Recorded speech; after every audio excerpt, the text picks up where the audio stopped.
Brett Bachman, if he comes in here and he starts lecturing you about your hearing, you should listen because he is an expert. He is with the Heuser Hearing Institute. And Brett, you have been lecturing me, and a lot of folks, this probably pertains to them as too. Because what happens is you put it on the back burner, you say, okay, my hearing's going, and I keep thinking, well, maybe it'll get better. And you said... I said it doesn't get better. It doesn't get better. There are things that you can do to prevent the noise damage. There are things that you can do. And by the way, when you give me the expert, I appreciate you telling me that, but I'm by no means an expert at this. I have doctors of audiology and my wife that are true experts. I just kind of play one on TV. But I would say that, you know, what's so important about our hearing health care is it's very easy to put it on the back burner because you can get by. And I'm guilty of it. I was just talking to you about it, and you're guilty of it. We both know that we have hearing loss, and I have no excuse. And so I figured, since I lectured everybody, I reached out to my audiologist. I said, it's time. I'm at that point. I need to get hearing aids. And, well, what scares me, and it should scare all of us, is that there's been a direct connection with dementia and mental issues connected to hearing. And that makes sense to me, because if your brain has to work so hard to hear, not only does it stress it in that area, or if it can hear and cannot connect with people, then you start going downhill as far as mentally, right? Right. Well, not only that, I think what I've been told is, you got that neuron, you got that brain function that you got, and it's used to hearing the signal, and it doesn't have that signal, and so that neuron, if it's not activated, can die, and that starts the whole brain shrinkage thing. It starts with, early onset dementia, social isolation, depression, all of those things that we noticed during COVID, post-COVID syndrome, which we're going to talk about in a little bit, but all those things are connected to the ear and hearing, and being able to get you out into the environment is so important for quality of life, for the ability to communicate with your children, with your grandparents, all those things. You got to think about how much we talk to each other. And we need to be doing more talking to each other, especially now in today's society. But I think that, if we can provide, or people can provide, solutions so that you can improve your communication, no pun intended, it's a no-brainer. There we go. Thank you very much. And because there wasn't really a precedent, we really don't know the total effects yet of what COVID has done to some of us who suffered from it. This post-COVID syndrome, we're now discovering a lot of it, or a lot of these symptoms may have to do, hearing loss may be involved, right? Right. Well, the science is real early on it. I can only talk anecdotally from some of our patients, and actually some of our employees who had COVID came back with tinnitus, and we started treating them with tinnitus or tinnitus. And so, all of those things, anytime you have a sickness or a virus, it's going to attack everything. And so there's lots of things that we have, and so we've seen more and more patients come back to say that I had COVID, their tinnitus is worse, and we're starting to treat that. Balance, we've got some with vestibular disorders or balance disorders, and we work with that. So, we're even looking at creating a whole center for it, so that people that have post-COVID syndrome and hearing is related, it's something that we can focus in on for them.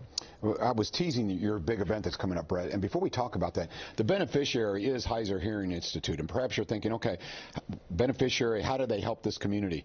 They help a lot. I mean, let's talk about, okay, it started out as the Oral Deaf School, correct? Correct, yes. And now you still continue to, that's a big part of your mission, helping children. Yes. So the revenues that we have from our clinical operations not only support our clinical community programs, where we give hearing aids away to volunteers and doing all those other areas, but also our scholarship fund for our kids that get to go to the school for deaf or hard of hearing, and that's been around since 1948.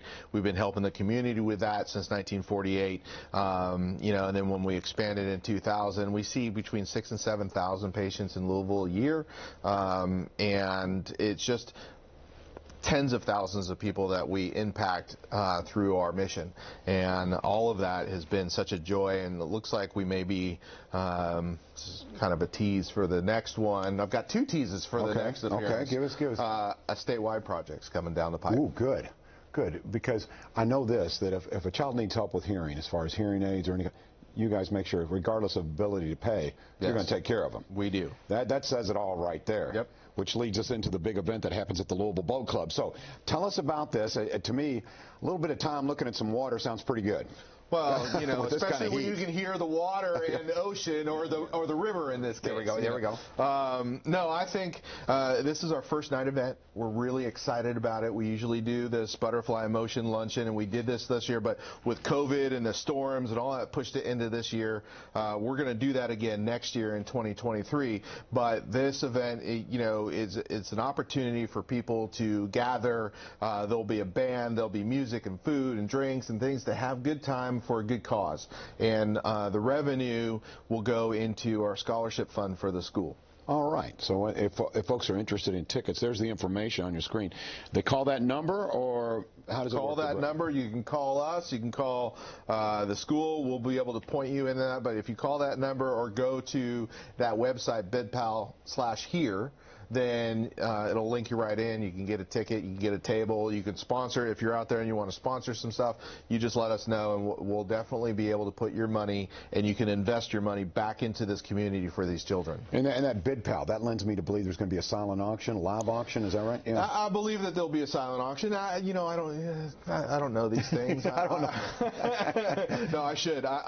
You know, Shannon Kisselbaugh, my director of I'm sure it'll be nice. Probably going to slap me when I get back to the job, but yes, there will be something along quality those events. Lines. Yes, we mentioned a tease. There's going to be a band. Oh, well, Cover Me Bad. There we go. It's going to be on. They're going to be playing, so it's going to be fantastic. They were just at Zufari. That does sound fantastic. Yeah. Okay, now let's talk a little bit about another little tease. You were saying hearing aids. Yes. Okay, so I know you guys stay cutting edge technology. So you mentioned hearing aids, and we didn't have a chance to delve in it. So help me out here. Well, I was talking about how, you know, I put off my own hearing health care, and I'm like that typical patient whom you get told you have hearing loss, it should be, and then you just put it off because it's easy to get by. And like we were talking about before, we just don't know what we're missing until you have them in. And, you know, I got to the point where the next time you'll see a set of hearing aids in my ears, and we'll be able to talk about those. And I might even bring in a sample pair for you to try on over the other wire you got going on. My issue is, and you know this, we've chatted about it, is radio for years. Yeah. And putting on headphones. And back in the day, I was playing some really bad rock and roll. I mean, I'm talking 80s hair bands. So it's probably the very worst for my hearing it could possibly be. Yeah. Well, I was a bouncer in college. I mean, that was my job, and so I was in the thick of it, and I did security at some of the music concerts and stuff. And I didn't wear here. You know, I wanted to hear the bass. Sure. That bass was what drove everything. You know what I mean? And you don't realize what's going on in your ears by that time. And that's part of our mission for information about telling the youth now and everybody that how important it is to kind of watch out for your ears. I mean, our fitness level as we get older, that's what's most important in us being able to continue to live a quality of life. And aging with a quality of life is the most important thing. We're all living longer now, hopefully, you know, but you want to live and still be able to live life. You know, not just being alive doesn't cut it for me. I want to be able to experience and love my friends and neighbors and be able to talk to them. And that's what this is all about, is quality of life issues as well. Communicating and hearing your loved ones. I understand that. Yeah. What about those guys who drive around with that bass really blaring in their cars, and you come up, you know, you stop and go traffic going, you're killing your ears. Do you want to lecture them like you do me? I do. I'm very careful nowadays about doing that, but I also look at them like, okay, future patient. Yep, there you go. I'm like, guys, I mean, you know, you want to give people the information that they have and let them make their decision. But if not, then they'll come to me in 20 years when they need a hearing device. There you go. Go ahead and crank it up. Yeah, Brett's good with it. Yeah, no, not really. But before we go, Louisville Boat Club, let's put the information up for the big event. Help out the Heuser Hearing Institute because they help children in our area. Get yourself some tickets. Get ready. It'll be fun. And again, you're looking at some water, hearing some water, talking to your friends, and hearing a great band. Brett Bachman, thank you so much. Thank you. Always enjoy my time with you. All right, my friend, Brett Bachman. Okay, coming up here.